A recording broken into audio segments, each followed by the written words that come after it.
extreme pain, dizziness, and shortness of breath. Environmental illness specialist Dr. Ritchie Shoemaker suspects that Lyme disease might be the cause of Timmy's agonizing symptoms. Until the results of his blood test come back. And he sat me down and he said, "You definitely don't have Lyme disease, 100%. His tests were negative. Lyme was not his problem. But the blood work does confirm that Dr. Shoemaker is on the right track. The evidence of inflammation that we saw in Timmy's blood was widespread. There's no question that Timmy had a biotoxin-associated illness. A biotoxin is a poisonous substance produced by plants or animals that can be harmful if ingested or absorbed into the human body. Dr. Shoemaker now needs to identify the biotoxin that's causing Timmy's excruciating illness. He turns his attention back to the environment. How about mold? Could Timmy be exposed to mold from his home?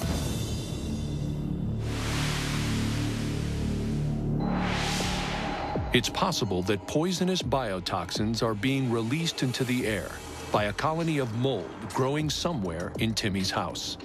He asked a lot of questions about mold, whether or not it was wet in the house and different things. But the home doesn't fit the profile of a mold-producing environment. Well, his home is new, it's dry, there's no evidence of water damage. He excluded mold right off the bat. Next, Dr. Shoemaker turns his attention to the water. All I do, as I fish 5-6 days a week. All over the bay, a lot of places in the bay and river. Dr. Shoemaker now wonders if the biotoxin poisoning is coming from the Delaware Bay. And he considers an unusual suspect, a bizarre natural phenomenon known as a red tide. Red tides, or harmful algal blooms, refer to a rapid overgrowth of algae in large bodies of water. This algae sometimes contains biotoxins. These biotoxins are simply made as the microalgae grow. They have a certain level per cell, and they're always there within the cells, but they can be released as the cells grow or as they die. With a heavy wind blowing in one particular direction over a sustained period of time, that can concentrate the microalgae in one particular area, giving a very high density. It is this high density that makes the algae harmful and causes a red tide. Dr. Shoemaker suspects that while out fishing, Timmy was exposed to a red tide involving a harmful species of algae known as Karenia brevis. But there's one problem. Harmful red tides rarely occur as far north as Delaware. Blooms typically occur in the Gulf of Mexico, where the water obviously is very warm, so it's adapted to those warm temperatures. Dr. Shoemaker's theory would have seemed all but impossible until the summer of 2007.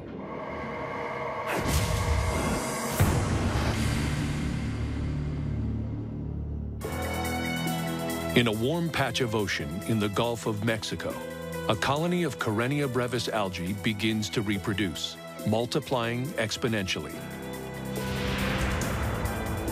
Then, the colony makes its way into the Gulf Stream.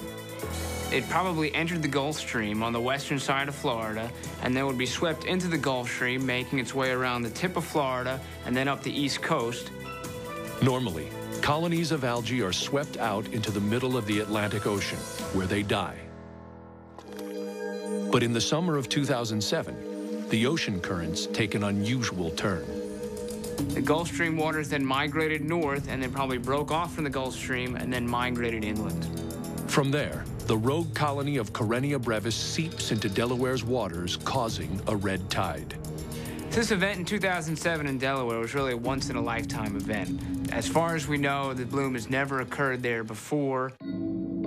Some believe this unprecedented event is due to global warming. Red tide is probably best thought of as an illness that is a canary in the coal mine for climate change globally. This tropical species is going to be able to move further north, potentially due to climate change. For Dr. Shoemaker, all of the pieces in this toxic puzzle finally fit together. There was red tide in exactly the areas where Timmy was at the time Timmy got sick. In the final analysis, Timmy's illness begins explosively, and it begins when he's exposed to red tide.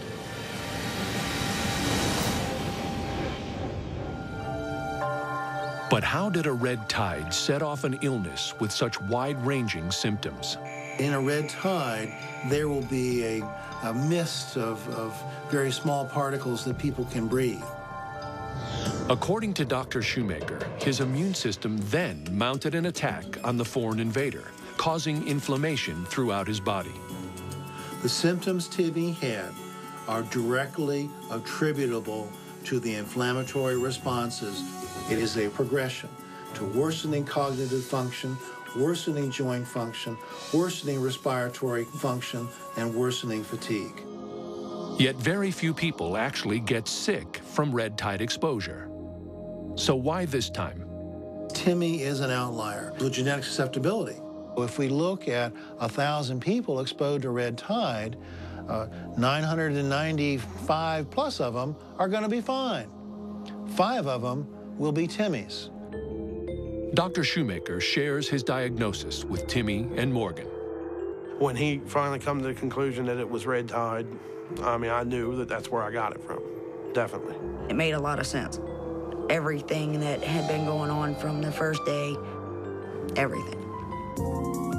Dr. Shoemaker immediately starts Timmy on medication called cholestyramine, usually used to treat high cholesterol.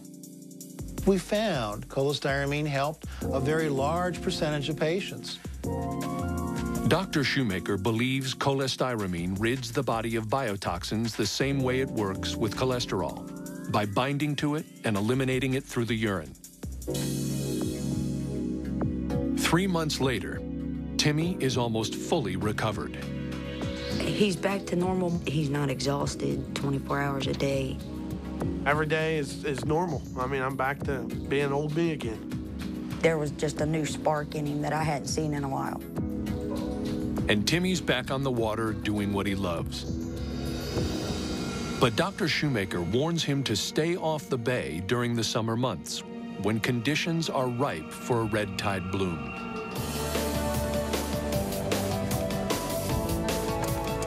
I've got 8 months a year that I can fish. I still got my boat, and I'm still fishing, and I'm still going to continue to do so.